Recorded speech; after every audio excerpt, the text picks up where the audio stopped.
My name is George. And I'm Steven. And this is our podcast. You heard of it. You have.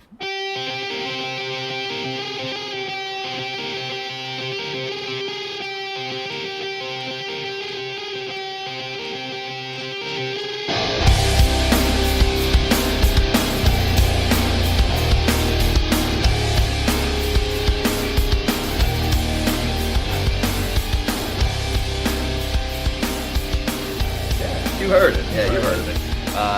This is, we are recording out the weird. You know what? I want to change it up today, and I wanted to do something like hanging out, just like on the porch, like in the backyard. We didn't do that. Yeah, we didn't do that. No, we did it. We kind of garaged it to the right. Yeah, we garaged it to the right. So if you hear passing cars, passing traffic, the occasional helicopter gunshot, whatever, which because we're outside. We're not in the studio. We're actually just kicking it outside.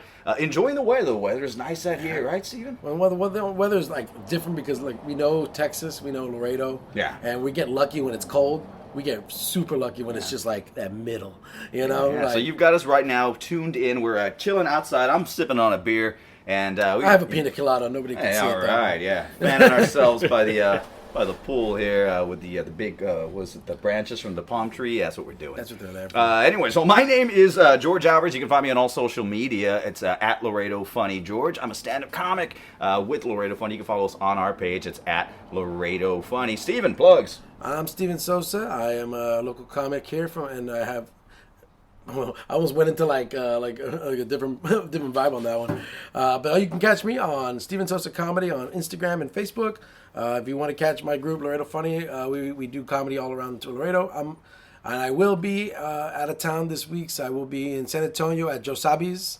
On February that's right. We got plugs. 9th. We got plugs to mention. February 9th. Plugs. Yeah. February 9th will be at Joe Sabi's in not in San Antonio. It's Helotes, Texas. Will be the greater San Antonio area. So if you're in the Helotes area or the greater San Antonio, north kind of west side area, go check out that show. It'll be happening at Joe Sabi's February 9th. Laredo Funny going to be in town. Speaking of gigs, Laredo Funny's turning 8 years old. That'll be happening February 16th at Hal. So go and check that out. We got comedians from all over the state of Texas. I'll be hosting that event. We've got a lineup stacked of Seven Gonzalez, Nando Cantu, Brandon Dolly, Tina La Cochina, Drew Blues, Victor Mendoza, Anthony Nino from the RGV. So we've got comics, the best comics from all over the state. Just friends of ours. We're going to be hanging out there. We got beer pong going on. That's right. Come on by. We'll do some door prizes or something, and there will be cake. There will be cake. We'll let them have cake. They will have cake. Yeah, so we'll be doing that. So you've got something else coming up at AJ's, right? I do. I had the February 24th with Mario Superstar at AJ's. And I do also have 80s night with Mario, but that's going to be on February 2nd. So it's going to be a fun night in the Valley at London's Tavern. So that's pretty much my deals. That's what I got. Tavern. All right. So, we got shows, and all the information on all those shows you can find us on our page. It's at Laredo Funny. Click like on Facebook and Instagram if you haven't already done so. And I'll be sharing the posts as well, like I said one more time, at Laredo Funny George and at Steven Sosa Comedy. So, Steven, what's new? What's new? What's how funky is your chicken? How loose is your goose? My goose has been loose, but I'm happy. We had a good week. They recently had a wrestling here, and that was pretty exciting for me to just get to watch. Sneak down to the lower area. Yes. To sit where I was not paid for, and I did not pay for. I screamed that a bunch after the day was over. But if anyone can go back and watch the SmackDown episode that happened here in Laredo last week or 2 weeks ago, go ahead and look back and see if you can see Steven Sosa right behind the announced commentators.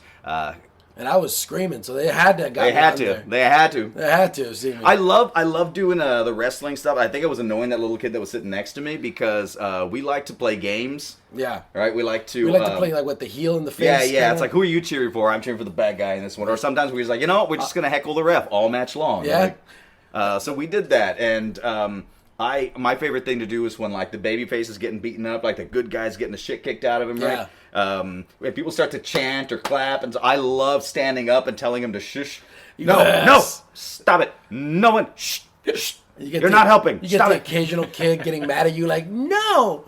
You're like, yes. And I love it when the bad guy wins and I get to rub it in their faces and the little kids hate me and that's great. yeah. It's fun. It's fun. I'm a heel fan is what I am. Like, all right, I support all the bad guys. I feel like we're putting on our own act there. We're like, fuck yeah, it's our little practice for one act. You know? Right, improv night. Improv, baby. All right, so that's new. We were there at SmackDown. I started this show with what was it? How funky is your chicken? How loose is? All right, someone posted that on social media the day I saw it, and I was like, oh my god, that's like Buffy the Vampire Slayer. And then I was driving to work this morning, and I'm sitting there going, how loose is your goose? What the fuck does that even mean? Like, those cheerleaders were all about it when they fucking chanted that, and I was just like, I have no idea what.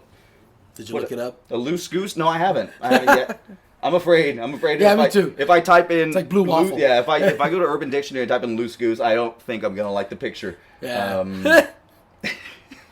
Well, anyways, well, that's what's new. All right, we are caught up on what's new. Our guest this week, this is new. This is a new type of thing because this guy is used to being on the other side of the interview desk, right? He's the one usually asking the questions, and now we're going to fire some questions at him and have him as our guest on our show as opposed to us on his radio show. Right. Our guest this week, that was super complicated to explain, but there we go. Our guest this week, you heard him right there, is a great radio host. You can find him on 107.3 FM. He's on the road. You can listen to that Monday through Friday from 6 to 7 p.m. Our guest this week, Mr. Ruben Bazan. Hey, how you doing, man? What's up? How you been? I mean, we're hanging out. It's been a while since I saw you. It has been a while, and yes, you have that radio show on 107.3. So usually you have us in, and now the tables have turned. Right. It is strange being on the other end of the table. You know, sitting in silence for 5 minutes while we get through all the pleasantries and all the reads up top. All the shameless plugs. Uh-huh. You know? Yeah, no, I'm used to it. Don't worry about it. But, all right. It's good to have you, man. And where can people find you on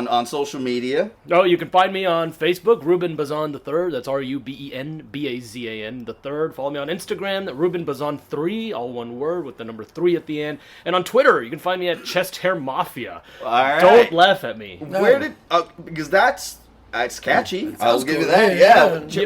Well, I was working when I was in college. I was working on Capitol Hill, and one of my coworkers on Fridays we didn't have to wear a suit, so everybody was just kind of like a free dress kind of thing. Mm-hmm. Really? And I always wore my shirts like open. Mm-hmm. Like pretty much like down to bearing the chest for some reason. And one of my colleagues, she ran her fingers through my chest. Wow, and like she goes, animal. Yeah, like that. It was more of a Polish accent, not so much Russian. But yeah, and she was like, Chest Hair Mafia, and it just stuck. And I was like, you know what? Wow. I didn't even have Twitter at that time, but I said, you know what? I'm gonna open up Twitter just so I can. So I can claim Chest Hair Mafia. Yeah, exactly. I love that because you're not at Chest Hair Mafia 63. No, you're like I'm like the original one. Yeah, blue check mark and everything. Yeah, nobody can get this from me. Yeah. Although it is a little sad because that was 15 years ago, and now the chest hair has a little more gray hairs in it now. Oh, dude. Oh yeah. So. It's that age is type. showing. Yeah. But you're looking well, man. I'm looking at the beard right there. You got the salt and pepper beard going. I know, yeah. I mean, is that just a thing that men get sexier as they get into their 30s and 40s? Yeah, I was looking at pictures of myself about 4 years ago, and I had not one gray beard hair. And then my kids were born. And I think that's what happened. Here it comes. Yeah. Change your energy, man. It really does, man. And I told my wife, hey, I'm going to either dye them or just pluck them. She's like, no, they look sexy. I'm like, fine. And then I figured out that it's probably not sexy. She just doesn't want me to look good for anybody else. So yeah, the trick is in there. Yeah, exactly. It's like when women feed you. This is my way of showing you love and things. No, they just want to get you fat, so nobody will look at you. Up, yeah. Pump you up. I was like, nobody wants a fluffy guy. Yeah, I was like, I don't know. Hey, there's a category for everybody. Do you think? All right, this is going to be a super vain question, and we're all going to have to answer it. All right, do it. All right, this is guys, just bros being bros here. Do you think you are better looking now or 20 years ago? Now. Ooh. I don't know. Like 20 years ago, I was a stud. It's kind of tough to really think. No. For me, 20 years ago was also 120 pounds ago. True. So I might have been a little skinnier too. I'm not even sure. somebody loves you a lot. Yeah, exactly. No, I think I have to go now because I mean, again, like I might be a little chunky, but it's like I like when I find that person that likes to chunk. For I was about to say for the monk. I don't know why that was like that was gonna be my rhyme, but it didn't work. No, it didn't. Yeah, you caught it. You're chunky but funky. Anyway, that's the one. I knew there was one. The funk, baby.